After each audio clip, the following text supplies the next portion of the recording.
Hello everyone. Previous video में already हम simple sentence को कवर कर चुके हैं और अब हम डिस्कस करने वाले हैं कंपाउंड सेंटेंस। ओके, तो चलिए सबसे पहले इसकी डेफिनेशन को समझेंगे, देन इसके एग्जांपल्स भी समझेंगे। तो डेफिनेशन क्या है? A compound sentence is a sentence that contains two independent clauses joined together by a coordinating conjunction such as for, and, nor, but, or, yet, so और a semicolon। यानी कि जो कंपाउंड सेंटेंस होते हैं वो ऐसे सेंटेंस होते हैं जो दो इंडिपेंडेंट क्लॉज को कनेक्ट करते हैं कोऑर्डिनेटिंग कंजंक्शन के थ्रू। ओके, कोऑर्डिनेटिंग कंजंक्शन क्या हो सकता है? Like for, and, nor, but, और, येट, सो, ये सभी हमारे कोऑर्डिनेटिंग कंजंक्शन होते हैं जो दो इंडिपेंडेंट क्लॉज को कनेक्ट करते हैं और एक कंप्लीट सेंटेंस को फॉर्म करते हैं। ठीक है, तो चलिए हम इसका स्ट्रक्चर देख लेते हैं कि कंपाउंड सेंटेंस किस तरीके से इसका स्ट्रक्चर होता है। तो सबसे पहले यहाँ पर आता है इंडिपेंडेंट क्लॉज। तो पहले यहाँ पर इंडिपेंडेंट क्लॉज होगा, देन कोऑर्डिनेटिंग कंजंक्शन होगा और फिर इंडिपेंडेंट क्लॉज होगा। यानी कि दोनों को कनेक्ट करने का काम क्या कर रहा है? Coordinating conjunction. ठीक है, और देखिए सेमीकोलन के साथ भी हम इसके स्ट्रक्चर देख लेते हैं। सेमीकोलन के साथ क्या है कि जैसे पहले इंडिपेंडेंट क्लॉज होगा, then semicolon and then independent clause. ठीक है, तो इन दोनों को क्या कहते हैं? कनेक्ट करने का काम कौन कर रहा है?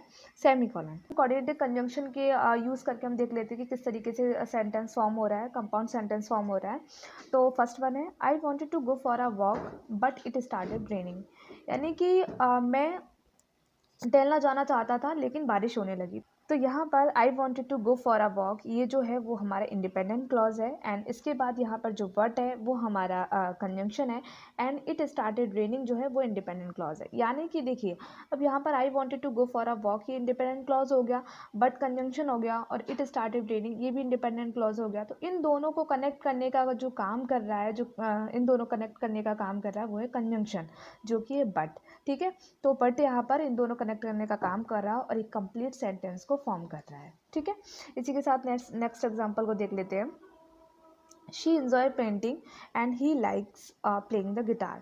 तो वह पेंटिंग पसंद करती है और वह गिटार पसंद करता है।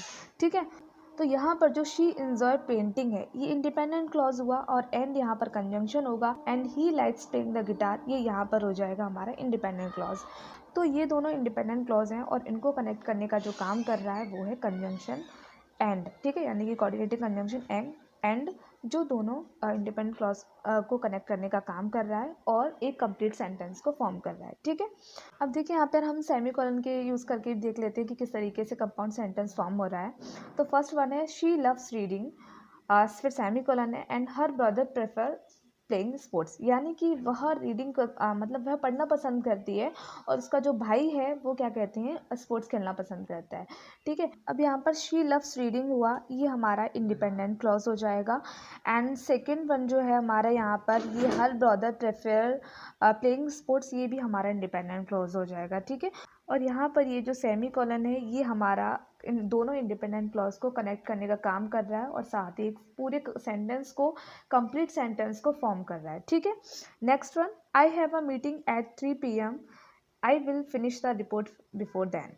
तो यहाँ पर आप देख सकते हैं यहाँ पर जो I have meeting at 3 PM है ये हमारा हो गया independent clause, and I will finish the report before than ये हमारा हो गया दूसरा इंडिपेंडेंट क्लॉज। ठीक है, और इन दोनों इंडिपेंडेंट क्लॉज को कनेक्ट करने का जो काम कर रहा है वो है हमारा ये सेमीकोलन। ओके, तो अब ये सेमीकोलन दोनों इंडिपेंडेंट क्लॉज को कनेक्ट करने का काम कर रहा है। इट मीन्स ये दोनों को इट मीन्स ये कंप्लीट सेंटेंस को फॉर्म कर रहा है। ठीक है, तो आज के लिए इतना ही। अगर वीडियो अच्छा लगा तो प्लीज़ वीडियो को लाइक कीजिए एंड चैनल को सब्सक्राइब करना ना भूलिए। Thank you.